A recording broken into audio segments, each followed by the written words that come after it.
can't take any more pain." Her voice trembled. Then he stepped forward. The moon, a pale, watchful eye in the vast, untamed expanse of the New Mexico territory, hung low over the slow, winding current of the Rio Grande. Autumn of 1872 had settled, painting the distant mesas in muted hues of russet and gold, and carrying the crisp, earthy scent of drying sage on its breath. The reeds along the riverbank rustled with the cold whisper of the wind, a lonely symphony that played to the backdrop of buzzing night insects and the occasional mournful hoot of an owl. This natural quietude, however, was violently shattered by a sound that did not belong to nature, a sharp, desperate cry that tore through the stillness like a jagged blade. "Please don't hurt me. I'm already broken. I'm begging you." The voice, young and distinctly female, cracked mid-sentence, laced with a raw terror that sent a shiver down the spine of anything that heard it. A horse, somewhere unseen in the dense brush, whinnied and panicked, its hooves thudding against the soft earth before fading into the distance. Then, into the muddy riverbank, stumbled a figure, frail and trembling. It was a young woman, no older than 20, her thin frame struggling against the relentless pull of a man's hand clamped tightly around her wrist. Her name, though it felt like a forgotten relic now, was Elara Harper. Fear, cold and absolute, was a constant suffocating companion in her bruised, fragile world. Torn fabric clung precariously to her shoulders, barely offering modesty, let alone warmth, in the chilling night air. Her bare feet were smeared with blood and dirt, each painful step leaving faint crimson prints on the damp earth. Her face, half-shadowed beneath a mess of tangled, matted hair, was a canvas of purple and yellow bruises, her eyes swollen and red, streaked with the tracks of silent, unceasing tears. Elara gasped as she fought against the man, a heavy-set brute whose face was obscured by the low-hanging brim of his hat, pulling her forward with brutal force. "I said walk, you little whore," he growled, his voice thick with menace and whiskey, laced with the casual cruelty of a man accustomed to having his way. He raised his hand again, a dark silhouette against the pale sky, the implicit threat hanging heavy in the air, promising another searing blow. But before the blow could fall, before Elara could flinch or cry out again, a new sound cut through the night. Click! It was the unmistakable, metallic snap of a rifle being cocked, a sound both stark and chilling, breaking through the night like a crack of thunder. Both Elara and her tormentor froze, their breath catching in the sudden, profound silence. Across the slow-winding current of the river, under the gnarled, crooked branches of a solitary cottonwood tree, stood a figure. Tall, powerfully built, and utterly unmoving, he was an extension of the shadows until that very moment. The faint starlight, now unimpeded by clouds, caught the cold, unforgiving glint of the rifle in his hands and the wide brim of a dark, weather-beaten cowboy hat that cast his face in profound shadow. But his voice did not follow. No warning, no name, no shouted command. Just the silent, deadly promise of that cocked rifle, aimed with an unseen precision. The man holding Elara squinted, trying desperately to pierce the inky darkness, to discern the identity of their unseen observer. He was a man used to unchallenged power, but something in the absolute stillness of the figure across the river unnerved him. He hesitated, his grip on Elara's wrist faltering. Then, as if the sheer weight of that silent, unblinking stare became too much to bear, too heavy to withstand, he slowly, reluctantly, dropped her wrist. I didn't mean no trouble," he muttered, his earlier bravado completely evaporated, replaced by a nervous tremor in his voice. He began to back away, slowly, carefully, his eyes still fixed on the motionless silhouette across the river. The figure did not move. He stood there, a formidable presence, like an ancient guardian of the river itself, his stance firm, his body a testament to years of hard living and physical labor. He was likely in his mid-30s, with the kind of muscular build that spoke of riding long miles and working, unforgiving land, the unmistakable physique of a Native American cowboy. His very stillness was a greater threat than any spoken word. The man cursed under his breath, a low, guttural sound of impotent rage and fear.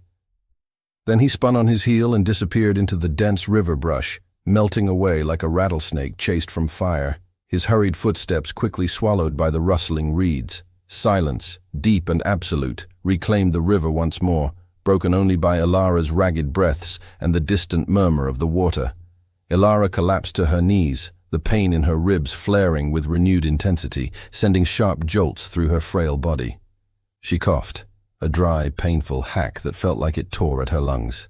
Slowly, cautiously, she turned toward the stranger, one arm instinctively shielding her bruised face. "Who?" she whispered, her voice barely audible, raw from screaming and exhaustion, laced with a fear that still lingered like a bitter taste. "Who are you?" He still said nothing.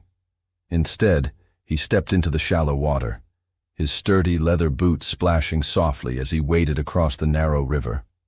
The water, cold and unforgiving, swirled around his ankles, but his movements were deliberate, unhurried, almost ceremonial, as if he moved with the ancient rhythms of the land. When he reached her side, Ilara flinched, a primal instinct to protect herself, bracing for another blow that never came. But he did not loom over her. Instead, he knelt, his tall, powerful frame bending low, bringing his gaze to her level. His eyes, deep set beneath a prominent brow, met hers. They were unreadable, like polished riverstones reflecting the moon, yet they held no cruelty, no judgment, only a profound, quiet stillness, a depth that hinted at untold experiences. He reached down, his large, calloused hand extending towards her, and without a single word, he gently, yet firmly, lifted her into his arms. Her body stiffened from the pain, a sharp protest from her bruised ribs, but she did not resist. There was no strength left for defiance, only a weary resignation. For the first time in what felt like an eternity, no hand struck her. No harsh voice barked at her to move faster, to suffer in silence. His touch was careful, measured.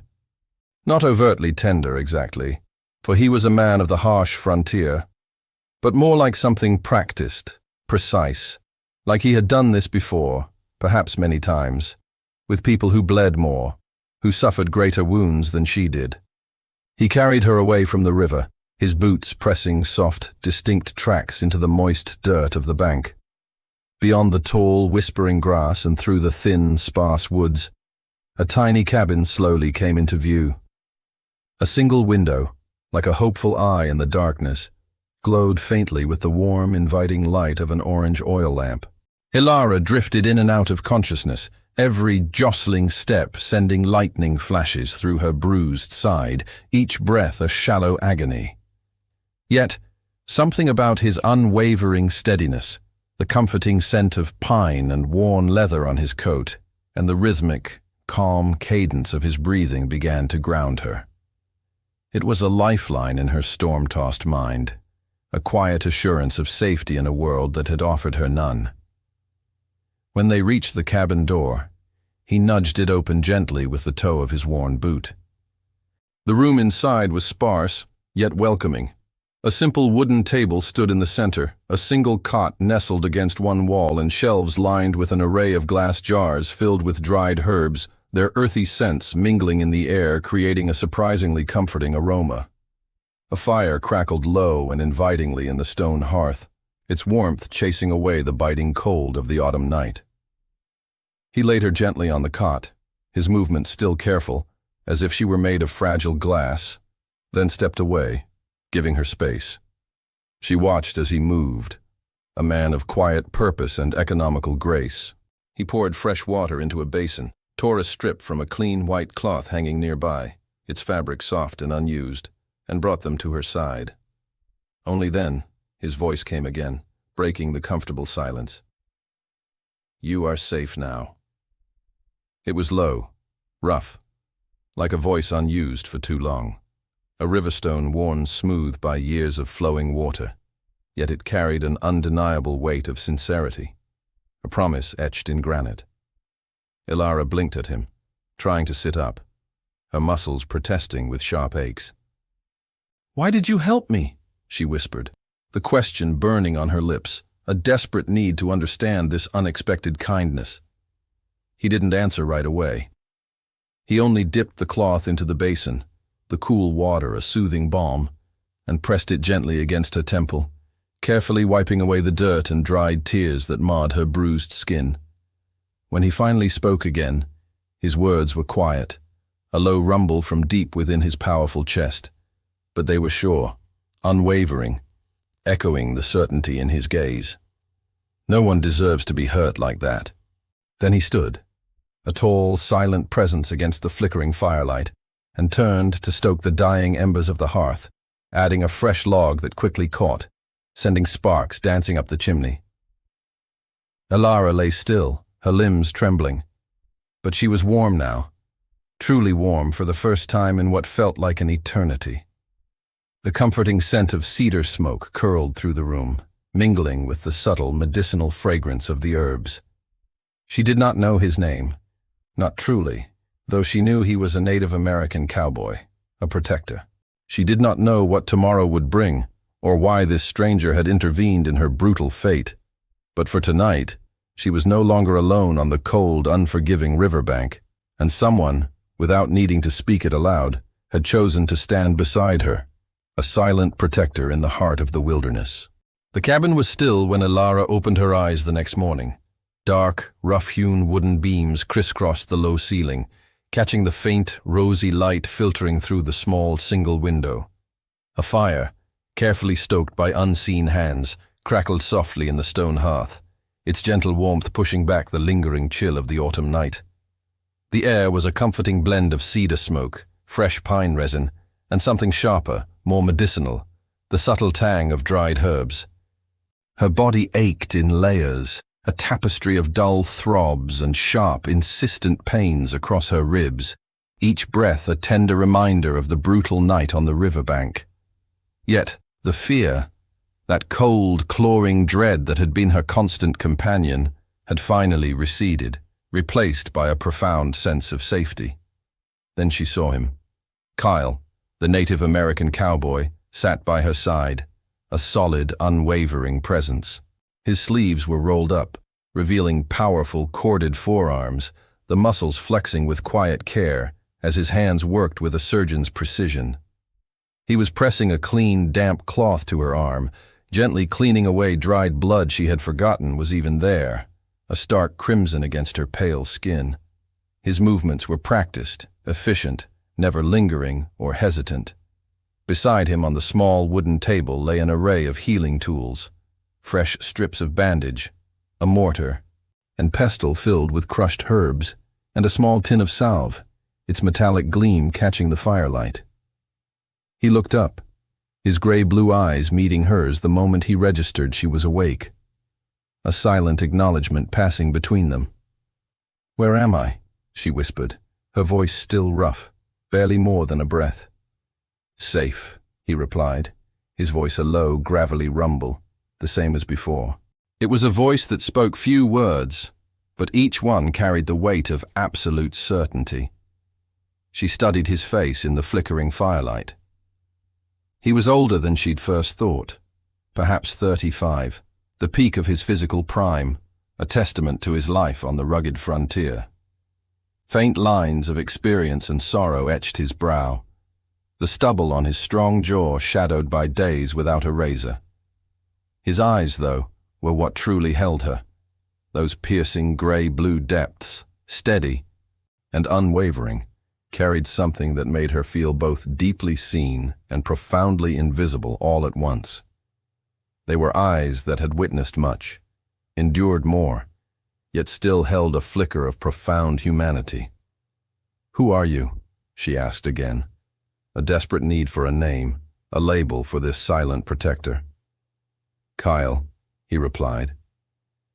That was all he said. He dipped the cloth again, his movements precise, and resumed cleaning her arm, his touch gentle despite his powerful build. Ilara turned her face toward the rough wooden wall, silent, processing the name, the quiet strength, the unexpected kindness. The next day she tried to sit up on her own, her muscles protesting every movement. Kyle, observing from across the room as he meticulously cleaned his rifle, noticed her struggle but did not rush to help. He simply watched, his gaze steady, assessing. When she winced, a sharp intake of breath, and fell back with a groan, a wave of dizziness washing over her. He finally moved. Without a word, he brought a cup of cool water and placed it carefully beside her cot. He was not one for coddling, but for providing what was needed. By evening, with slow, deliberate effort, she was able to stand, swaying slightly but finding her feet. The days that followed passed slowly, marked by the simple, comforting rhythm of frontier life. Mornings brought weak, pale sun and the soothing chorus of birds by the river. Afternoons drifted by in quiet, purposeful tasks. Kyle, the embodiment of a Native American cowboy, would chop wood with an almost effortless grace, the axe biting deep into logs with powerful, rhythmic strokes that highlighted his muscular frame. He fished near the riverbank, his movements stealthy and patient, or tended to something in the small, carefully cultivated garden out back. He spoke only when necessary, and even then, only in short, direct answers that left no room for ambiguity. Ilara, restless in the profound silence that often filled the cabin, began to speak. Her words, hesitant at first, slowly gathered strength, pouring out like a dam finally breaking. She told him about her life before the river, about her father, a man burdened by debts and resentment, who had promised her to a cruel mine owner. She spoke of the first time the man had slapped her, a searing sting for speaking without permission, and the insidious progression of bruises that never quite faded, a testament to his casual brutality. She recounted the look in her father's eyes, a mixture of shame and helplessness, when she had begged not to go back, to escape the gilded cage that awaited her. "I was a debt," she said one morning, her voice thin but resolute, as she sat on the small porch, sipping from a cup of weak, herbal tea. "A body to be traded. That is all I ever was to him, a chattel." Kyle was whittling something on the steps, his strong, calloused hands expertly shaping a piece of wood. He did not look up. He did not speak. His silence, however, was not one of indifference, but of profound listening, a deep well of empathy that absorbed her words without judgment. The next morning, she found a fresh loaf of bread, still warm and wrapped in a clean cloth, sitting at her bedside. An unspoken act of comfort, a silent promise. He never asked questions. Not about where she was truly from, not about the nightmares that sometimes made her cry out in her sleep. Instead, he left his late wife's old clothes folded neatly on the stool beside her bed. They were faded cotton dresses, a shawl with a carefully stitched hem, and boots 2 sizes too big, but they were dry, clean and warm, a tangible offer of dignity and belonging. Ilara began to move more freely, her body slowly reclaiming its strength. She swept the porch, the rhythmic swish of the broom a soothing sound. She helped Kale clean wild herbs, learning their names and properties. Once she even tried to patch a torn shutter on the cabin window. Her hands were clumsy with the hammer, unused to such tasks, but Kyle, ever patient, simply handed her the nails anyway, then stepped aside, letting her try, letting her learn. Each night she returned to the small cot he had made for her, finding it freshly laid, the pillow fluffed, a testament to his silent care. She never saw him do it, but she knew it was him. One night, as the fire burned low, casting long, dancing shadows across the cabin walls, she said softly, breaking the comfortable quiet, "You do not talk much." He did not look up from his corner, where he meticulously mended a piece of leather tack. "Words are cheap," he rumbled, his voice low. She frowned, a faint smile touching her lips. "And silence sometimes costs more." That was the longest sentence he had spoken since she arrived, a glimmer of the sharp wit hidden beneath his quiet exterior. Ilara was not sure when she stopped flinching at unexpected footsteps, or when she ceased instinctively checking the window for shadows. But one morning, as she stood in the sunlit doorway, brushing her tangled hair with her fingers, she realized with a profound sense of relief that she had slept through the entire night without fear.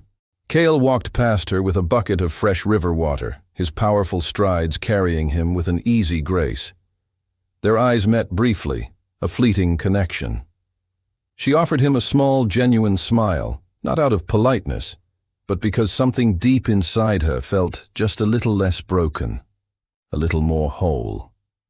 He did not smile back, but he nodded once, a subtle acknowledgement, before disappearing into the dense, silent trees, his presence a comforting anchor in her new, tentative world.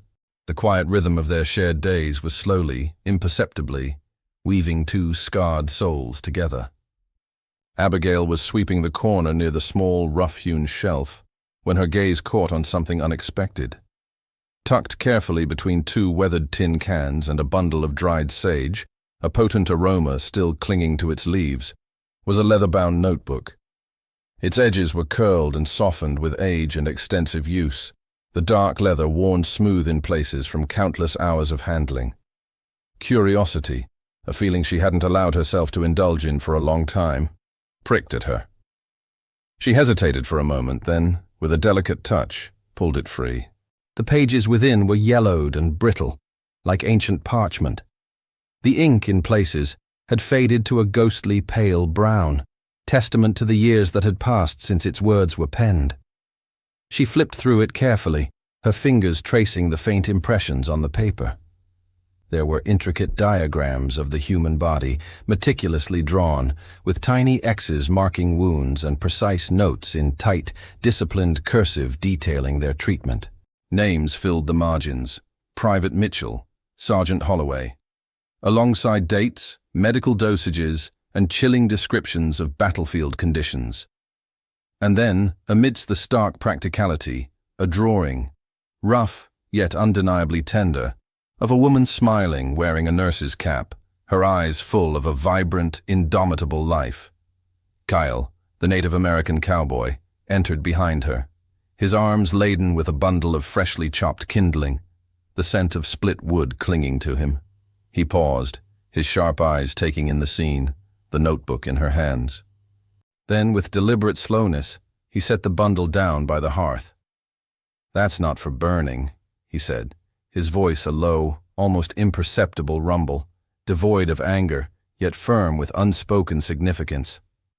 "I wasn't going to," Ilara replied softly, her own voice barely above a whisper. She looked down at the open notebook, then back at his shadowed face. "Is this yours?" He nodded once, a subtle inclination of his powerful head.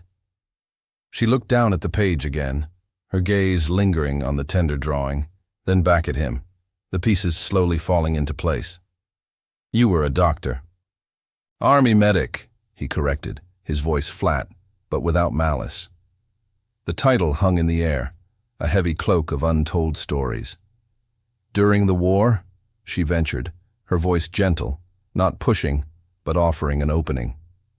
He didn't reply immediately. Instead, after a long moment, he walked past her and sat on the rough wooden bench across from the hearth, his gaze fixed on the dancing flames, as if seeking answers in their endless flicker. His broad shoulders seemed to carry an invisible weight, a burden that even his formidable strength could not entirely shed.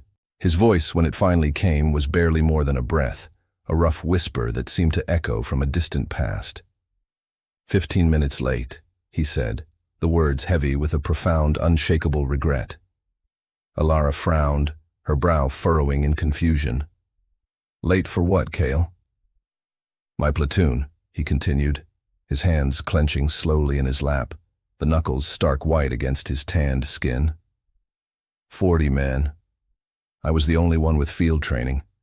Got delayed at the Canyon Pass, a rock slide. They were ambushed. By the time I reached them, it was over." A painful silence descended upon the cabin, thick and suffocating. Ilara didn't speak, knowing words would be inadequate. Caleb's hands clenched tighter, trembling almost imperceptibly. Spent the night dragging bodies into a ditch. Couldn't save a single one, not even her. Her? Elara asked, her voice barely a thread, dread coiling in her stomach. He stared ahead, his jaw tight, muscles working beneath the skin. My wife, Nora. She was a field nurse, volunteered because I did. We were assigned together, mostly.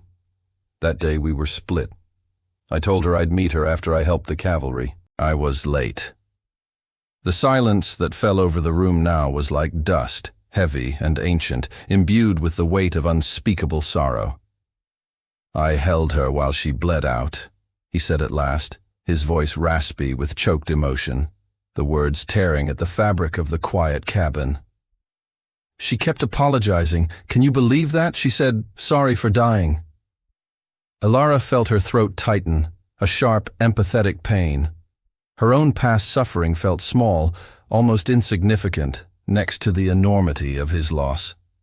Tears pricked at her eyes, but she blinked them back.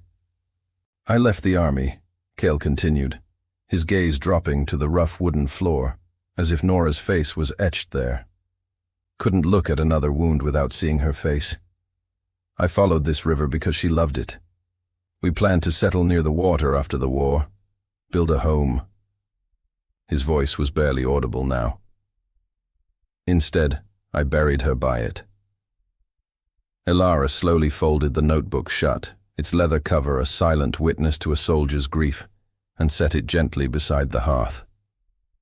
Her fingers itched to reach for him, to offer some small comfort, but she didn't. Not yet. Not today. She understood now.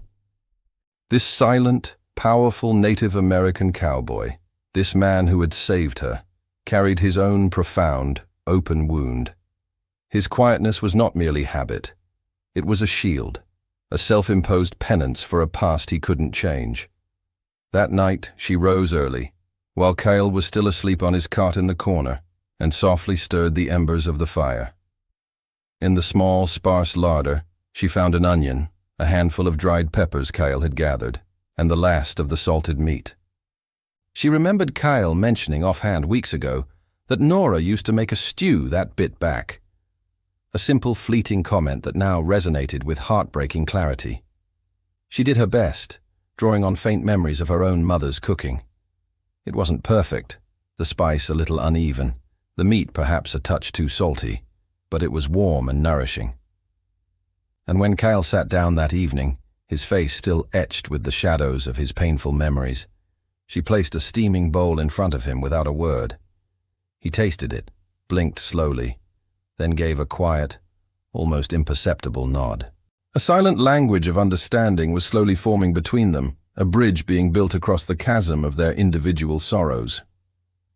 Later, while he worked outside mending a section of the cabin fence, his movements strong and purposeful, Elara found herself doing something she hadn't considered before. She folded his blanket for the first time, tucking the edges in tight, smoothing the corners with a careful hand. She never saw him do it for her cot, but she knew it was him. She did not ask anything more that night. But when he came inside, his eyes met hers across the flickering firelight, and something subtle, profound, had changed. Two souls, cracked at the edges, sat in the same room, not whole, not healed, but no longer entirely alone. The shared silence was no longer heavy with unspoken grief, but tinged with a delicate, burgeoning trust. The sun hung low over the Rio Grande, casting warm amber light through the trees that lined the riverbank. In the hush of evening, the sounds of the forest softened. The gentle chirp of crickets, the distant hum of the slow-moving water, the comforting crackle of firewood beginning to burn in the hearth. Inside the newly patched cabin, Elara moved quietly, her steps no longer uncertain or hesitant. Her hands carried a small wild daisy she had picked near the fence line, its petals pale and slightly curled, a fragile symbol of hope found in unexpected places. She placed it gently in the center of the wooden table, a simple offering, before stepping back and brushing her skirt with the side of her palm. No ceremony, no expectation, just a single flower. Cale, the Native American cowboy noticed. He always did, his keen eyes missing nothing. He said nothing that first evening, simply looked at the daisy, then turned back to stirring the pot hanging above the flames, his broad back to her. But the next afternoon, when Alara returned from gathering berries near the bluff, she found the daisy tucked into a small glass jar, one she had seen collecting dust on the shelf above his desk, now repurposed. It sat proudly beside a pile of his medical notes and sharpened pencils, a touch of beauty amidst the stark utility. He never mentioned it. She did not ask. Later that week, while folding laundry, Alara came across one of Cale's shirts, torn at the elbow, the stitching frayed and weakened. She laid it out on her cot, and without a moment's hesitation, threaded a needle, the motion familiar from years tending her younger siblings' worn clothes. Her stitches weren't perfect, a little uneven, but they held firm. She left the shirt folded neatly at the foot of his bed. The next morning, she found the shirt gone, but when he stepped out to chop wood, his muscular frame moving with powerful ease, he was wearing it. No words passed between them, but the air felt warmer somehow, like the enduring coals in the hearth that never truly went cold. Small acts, silently offered and silently received, were weaving a new fabric between them. One quiet evening, Abigail returned from the river's edge, her boots leaving damp prints on the cabin floor, to find a book resting on her side of the wooden table. Its cover was worn smooth, the spine cracked from years of heavy use, an old volume on field medicine. Notes, scribbled in faded ink, filled the margins, echoing the contents of Cale's own journal. She turned it over in her hands, glancing up at Cale, who sat across from her, his head bowed as he meticulously sharpened a hunting knife, the rhythmic scrape of stone against steel filling the quiet room. She held the book up, a faint, curious smile playing on her lips. "Is this a hint or a gift?" He looked up, his gray-blue eyes meeting hers over the rim of his tin cup, a faint flicker of something unreadable in their depths. "Both," he rumbled, a hint of dry humor in his rough voice. She laughed softly, a sound that brought a surprising warmth to the spare cabin.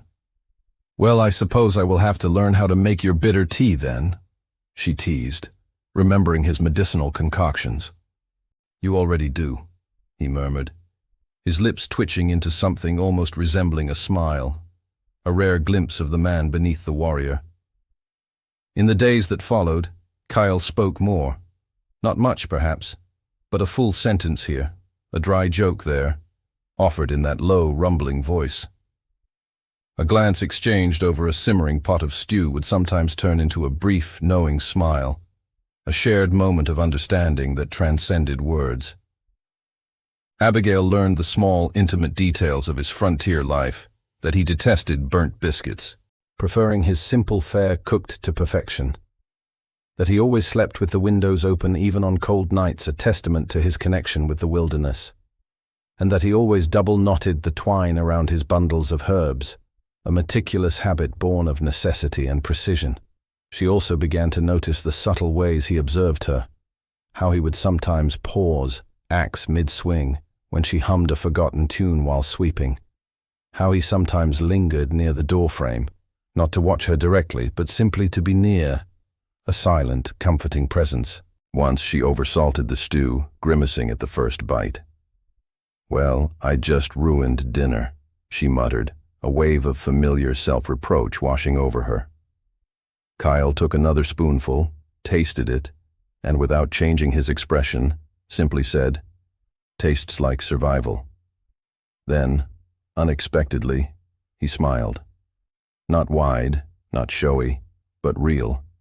A genuine softening of his usually guarded features that transformed his face, hinting at a deep well of emotion hidden within. Later that night, as Abigail folded a blanket by the hearth, she caught herself watching him as he sharpened a blade, the firelight playing on the strong angles of his face.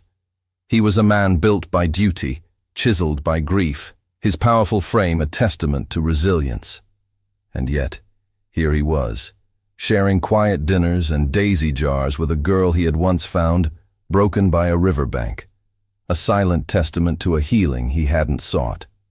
She turned away before he saw her gaze linger. But he had noticed, just as she had noticed the extra log he threw on the fire when the night grew colder, or how he always stirred the soup counterclockwise, just like her own mother used to do. Somewhere between the silence and the stitching, the daisy and the book, the spaces between them had started to disappear.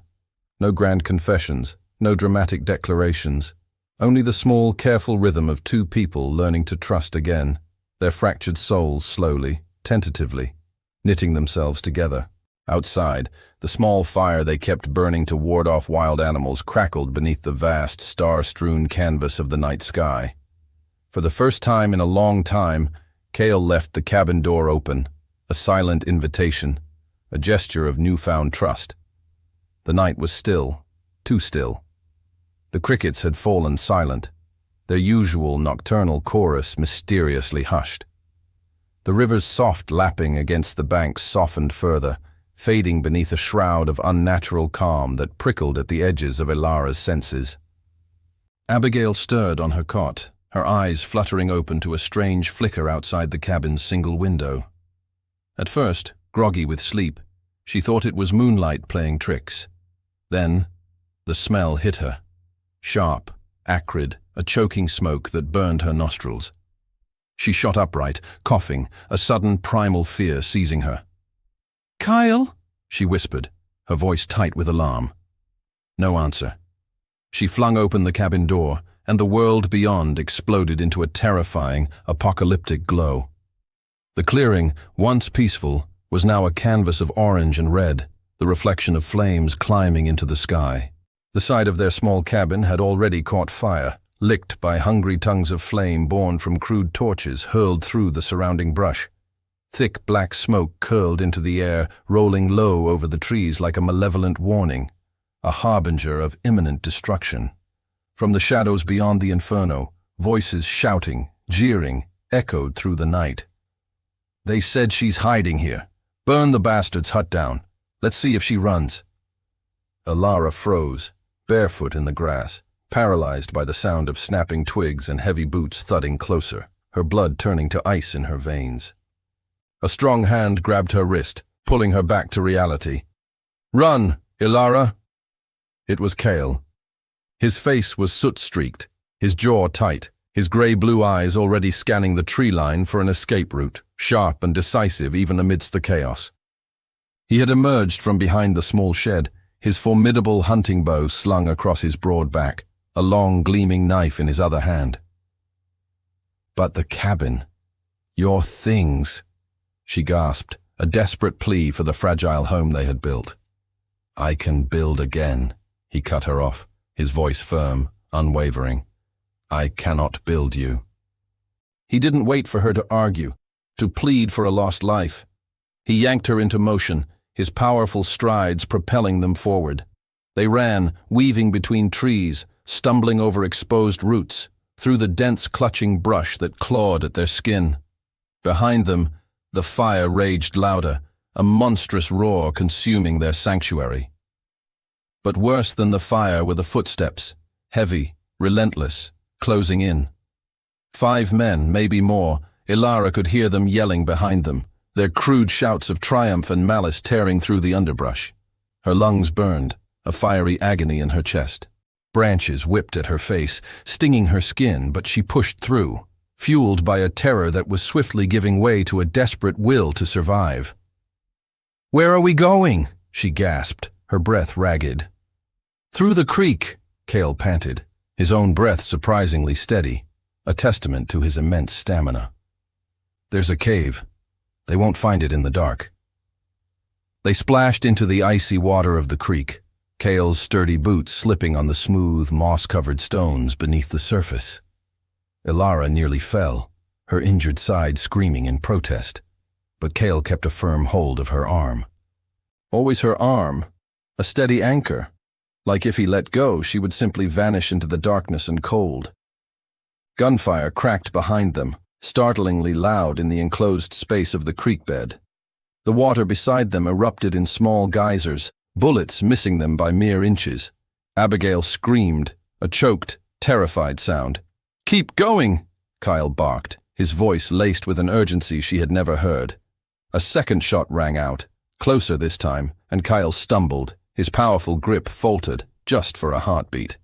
"Kyle!" she cried, her heart lurching. He gritted his teeth, his gray-blue eyes wild with a sudden, searing pain, but he forced his legs forward, pushing through the cold water with a primal, unyielding will. "It's nothing. Keep moving." She saw the blood then, saw the way it soaked the back of his worn buckskin shirt, a dark stain blooming like ink in water, spreading rapidly. But he never cried out. He never stopped. They reached the far bank, Cale pushing her up onto solid ground before following, his breath ragged now, each inhale a struggle. "We're close," he murmured, his voice barely audible over the frantic pounding in her ears. They climbed a narrow ridge, barely more than a goat trail, and squeezed into the tight, uninviting mouth of a rock formation hidden beneath a deep overhang. The world inside was pitch black, a suffocating darkness, the only sound their own desperate panting, and the far-off, terrifying roar of fire consuming the home they'd shared. Only when she managed to light a small, travel-sized lantern, its flame flickering to life, did she see him fully. His buckskin shirt was torn, his skin slick with blood and river water, sweat beading on his brow despite the cold. He had pressed one large hand against his back, his fingers trembling, a silent testament to the wound he had dismissed. "Let me see," she said, her voice shaking, a new kind of fear seizing her. He waved her off, a dismissive gesture. "Just a graze." "Kyle," she insisted, her voice gaining strength, demanding. He stopped, closed his eyes for a long moment, a grimace of pain tightening his features. When he spoke again, his voice was softer, laced with exhaustion. "We're safe. That's enough." But it wasn't enough. Not to her. He had bled for her, fled for her, risked everything without a second thought. She pulled the small bag of herbs and bandages from the pouch slung over her shoulder, the one he'd packed hastily before the fire caught, and set to work. Kyle leaned against the cool, rough rock wall, silent as she carefully cleaned the wound. Not once did he flinch, despite the obvious pain. The cave smelled of damp stone, earth, and the metallic tang of iron from his blood. His breathing slowed as she worked, her careful hands pressing clean cloth against the torn skin. Her fingers trembled, but her resolve, a newfound strength, did not. "They wanted to burn me out," she whispered, her voice raw with fresh anger. "They wanted to take me back." "They will not," he replied, his voice firm, unwavering. "You could have let them take me." "I never considered it," he stated simply, his gray-blue eyes meeting hers in the dim lantern light. And there, in the dark, with blood drying on his shirt, his breath shallow from exhaustion, Cale, the Native American cowboy, gave her something no man ever had before. Certainty. He would rather bleed than let her be taken. He already had, and Alara would never, ever forget. The cave was silent, save for the soft, irregular rasp of Cale's breathing. Abigail knelt beside him, the lantern's glow throwing long, dancing shadows across the rough, damp stone walls. His face was pale, slick with sweat, and when she touched his forehead, her heart sank with a chilling dread. He was burning up, a fierce fever claiming him, a cruel aftermath of the gunshot wound and the frantic escape through the icy river. She rummaged frantically through the small satchel of supplies, her mind racing. Herbs, a water skin, and then her fingers brushed against it. A worn, leather-bound book of medical notes. It was the same one Cale had once handed her without explanation, the one she had studied in the quiet evenings, turning pages by firelight while he carved or cleaned tools. Now, those pages, once a source of curious learning, were the only thing between him and something far worse, between life and the encroaching shadow of death. The wound on his back, revealed by his torn shirt, was deeper than she had initially thought. It had stopped bleeding, a small mercy, but infection had crept in with insidious speed. His skin beneath her trembling fingers was hot, flushed in angry blotches that spread from the wound site, a vibrant, terrifying red against his usually bronze skin. "Kyle," she whispered, her voice tight with desperation, brushing damp, dark hair from his forehead. "You have to stay with me, please." His lips moved, a faint, almost imperceptible tremor. "Nora," he breathed, the name a raw, breathless plea. It stopped her cold. Not her name. Abigail's throat tightened, a sudden, unexpected pang of emotion amidst the fear. He called it again, a sound filled with profound regret. "Nora, I'm sorry I couldn't get there in time." Abigail swallowed hard, her heart aching. She knew that name. He had said it once, long ago it seemed, staring into the fire, the ghosts of his past etched on his face. His wife, the one he had lost, the reason this powerful Native American cowboy had vanished to the edge of the world, building a fortress of solitude around his grief. She held his hand, intertwining her fingers with his strong, calloused ones. "I'm not her," she whispered, her voice trembling but firm. "I know that. I don't want to replace her." Her voice cracked, tears pricking at her eyes. Her hands, too, trembled with fear and the desperate need to save him, but she didn't let go of his hand. "I just want to stay, Kale, if you'll let me." He drifted again, falling back into a fevered, restless sleep, his grip on her hand loosening. But Abigail stood, a new, fierce sense of purpose igniting within her. She stepped outside the cave, careful not to wake him, and began searching for what she had seen detailed in Cale's medical book, her memory straining to recall every illustration, every description. Willow bark for fever, mint for cooling, dried cattail fluff for clean bandages. Her mother, long ago in another life, had once taught her about plants, about boiling leaves and scraping bark for simple remedies. It came back to her now like a muscle memory, buried deep beneath years of trauma, but not gone. She lit a small fire near the cave entrance, feeding it slowly with dry twigs she painstakingly gathered, careful to keep the smoke from drifting back into the cave. She heated water in a battered tin pot she found in his medical satchel. With a dull knife, her fingers shaking with a mixture of fear and determination, she scraped the bitter sap from the inside of a willow branch, measuring each amount with agonizing precision, remembering the dosages. She read every step in Cale's book 3 times before doing anything, terrified of making a mistake. She brewed the bark into a strong medicinal tea and with infinite patience helped him sip it, drop by drop, between his cracked, fevered lips. She folded clean strips of cloth, soaked them in cooled mint water, and laid them across his burning chest, praying for the fever to break. When he shivered, racked by chills, she curled next to him, letting his heavy head rest against her shoulder, whispering softly. Nonsense words, half-remembered lullabies, fragments of stories she barely recalled from her own childhood. It was morning before she finally slept, exhausted, her back against the cool cave wall, her hand still firmly clasped in his.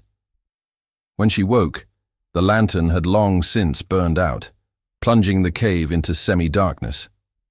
But the first thing she saw, as the pale dawn light filtered into the entrance, were his eyes, open, clear, and focused. "Hey," she breathed, a choked sob catching in her throat, tears prickling at the corners of her eyes. Kyle blinked, his voice a rasp, still weak but steady. "You stayed." She nodded, a single tear tracing a path down her cheek. He looked down at their joined hands, a faint, almost ghost-like smile touching his lips. "You did it." Abigail gave a soft, watery laugh, then shook her head gently. "No," she whispered, her voice catching with emotion. "We did." She sat up carefully, her body stiff from the night, and gently checked the dressing on his back. He didn't flinch. He was stronger. Not well, not yet, but undeniably better. Her work had helped. She had helped. The girl who had once begged for someone to save her had become the one to hold someone else through the long, terrifying night, fighting for his life with every fiber of her being. The fire outside had died to embers. The sky above the cave entrance brushed in the first pale pink of dawn, painting the rugged landscape in hues of hope. Elara leaned against the cool stone wall, watching the new day begin. She had faced blood, fear, the ghost of a woman she could never be, and still she had not left. Not because he needed her, but because she had chosen to stay. Her choice, her strength. The river was calm that morning, gliding like a silver ribbon under the pale, awakening sky. Mist hovered just above its surface, soft and slow, like a breath not yet released, a peaceful counterpoint to the turmoil of the night. Kyle sat on a flat rock by the bank, his dark, weather-beaten hat resting beside him, his muscular arms draped loosely over his knees. His shoulder still ached, wrapped in Abigail's careful, if slightly uneven, bandaging, but he could breathe now without the fiery pain in his chest. Abigail stepped out of the trees behind him, holding a tin cup of warm, restorative tea. She wore the oversized buckskin coat he had given her, its sleeves rolled and frayed, the sturdy fabric brushing her knees, a comforting weight. She didn't say anything, just sat down beside him on the cool rock and held out the cup. He took it with a small, grateful nod. They sat like that for a while, letting the profound silence stretch between them. A comfortable, shared space. The river babbled gently, its timeless song a backdrop to their quiet understanding. A bird chirped somewhere deep in the brush. She sipped from her own cup, steam curling around her face, warming her skin. Cale tilted his head, watching the current move past the rocks, his gaze distant, contemplative. Then, with a voice low and even, a voice that carried the weight of his thoughts, he asked, "Why didn't you run when you had the chance? When those men attacked? When I was hurt?" Elara blinked. He didn't look at her, just stared out at the water, as if the answer might already be written in its endless flow. She set her cup down on the mossy ground beside her and laced her fingers around her knees, hugging herself. "Because for the first time," she said slowly, carefully choosing her words, "someone saw me not as a burden, not as property, but as a soul worth keeping." Cale's jaw tensed, a faint ripple of emotion passing across his strong features, but only for a second. He finally turned to look at her, his gray-blue eyes searching hers. "Really? Look, I am not brave," she continued, her voice soft but firm, a newfound self-awareness in her words. "I ran away from pain, from a cage someone else built for me. But when I got here, you didn't try to fix me. You just let me be. You protected me. You healed me. You deserve that," he murmured, his gaze unwavering, acknowledging her truth. She smiled faintly, a genuine, radiant smile. "So did you." A gentle breeze passed, lifting her hair softly, rustling the leaves overhead. She turned fully toward him, not expecting anything, not asking for any grand gesture, just existing beside him like the river did, quiet and strong, yet undeniably present. He reached for her hand then, slowly, deliberately, like it was something sacred, precious. Their fingers touched, intertwining without needing pressure, a connection more profound than any fleeting touch. They didn't kiss. There were no promises of forever, no grand declarations of love. Such things felt too fragile, too fleeting for the hard-won peace they had found. Just her head, leaning softly against his broad, solid shoulder, and his breath slowing as he leaned into her warmth, the subtle scent of pine and leather comforting her. The morning sun crept higher, casting a path of gold light rippling over the river, a promise of new beginnings. In that moment, by the tranquil Rio Grande, there was no past, no pain, no ghosts, only a girl who had survived and a man who had stopped running from himself, a lost soul found, and another choosing to stay. And that, somehow, in the raw, beautiful wilderness, was more than enough. It was everything. It was the clearing by the river, once a scene of charred earth and smoldering ashes, now hummed with a quiet, determined purpose. What had once crackled with ruin now vibrated with the will to begin again. The blackened remnants of their first humble shelter had been carefully cleared, buried under freshly turned soil. With steady hands and the unyielding determination characteristic of his Native American heritage, Cale began to rebuild the small wooden frame.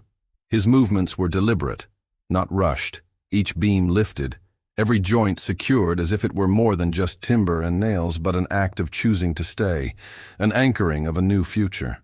His muscular frame moved with an almost ritualistic grace, a powerful embodiment of resilience.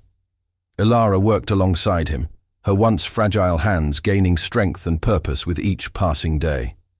She gathered reeds and saplings from the riverbank, her fingers quickly remembering the intricate patterns her mother had once taught her in another life, in a place far from war and fire. She wove them into the roof, creating a natural, sturdy covering that blended seamlessly with the wilderness around them. They did not speak much. Words had never been their foundation. Their connection ran deeper than mere conversation. But in the rhythmic tap of Cale's hammer on wood, the rustle of grass beneath Ilara's busy feet, and the fleeting brush of their fingers when they passed tools, there were conversations. Silent, yes, but no less sincere, no less profound. Each moment they built was layered with meaning, forgiveness, trust, and the quiet, enduring kind of love that grows not in spite of hardship, but directly from it. The new cabin was smaller than the last, its walls perhaps thinner, the roof lower, but it felt warmer somehow, truer. It was a home forged from shared adversity, a sanctuary built with intention. On the newly installed windowsill, Ilara placed a bundle of dried white daisies she had picked that morning near the water's edge, a poignant echo of their past, a symbol of beauty enduring. Next to it sat a lace cloth, uneven in stitching, a testament to her learning hands, but clean, carefully laid beneath the old oil lamp.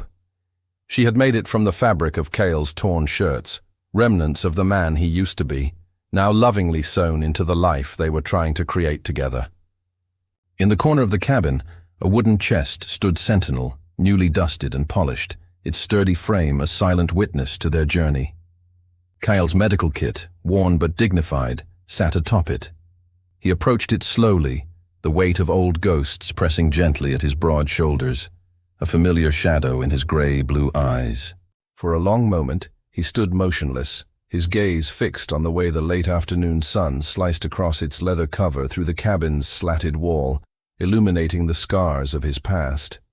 Then, with fingers steadier than he expected, imbued with a newfound resolve, he undid the strap and opened it.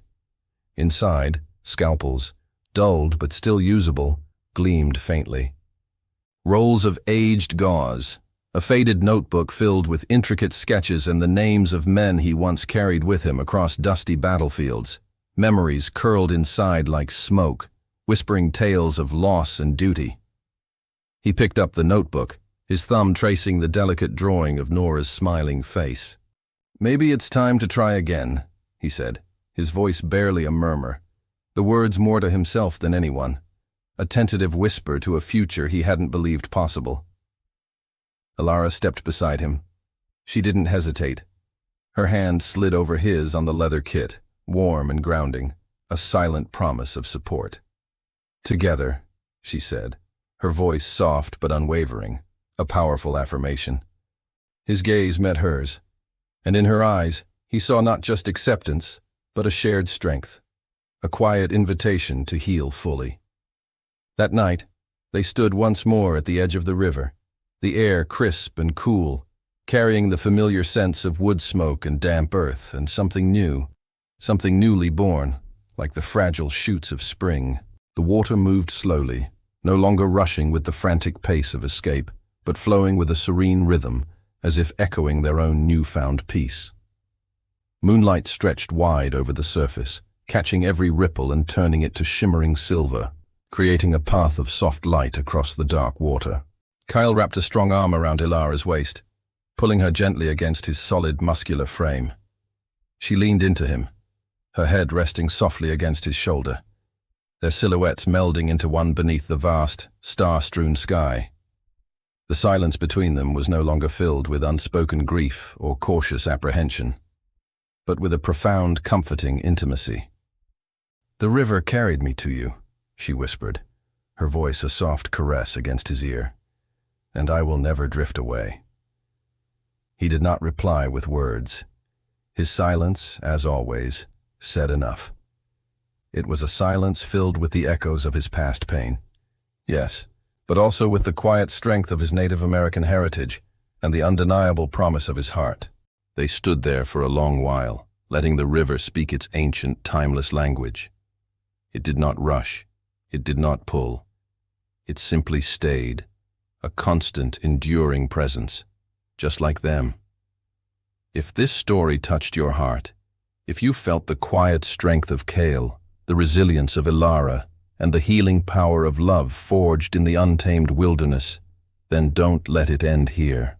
Hit that like button to show your support and subscribe to Frontier Heart Stories for more emotional, action-packed romances set against the raw beauty of the old American frontier. Because out here, where the wind carries secrets and rivers bring souls together, every love story is worth hearing. We'll see you on the next ride.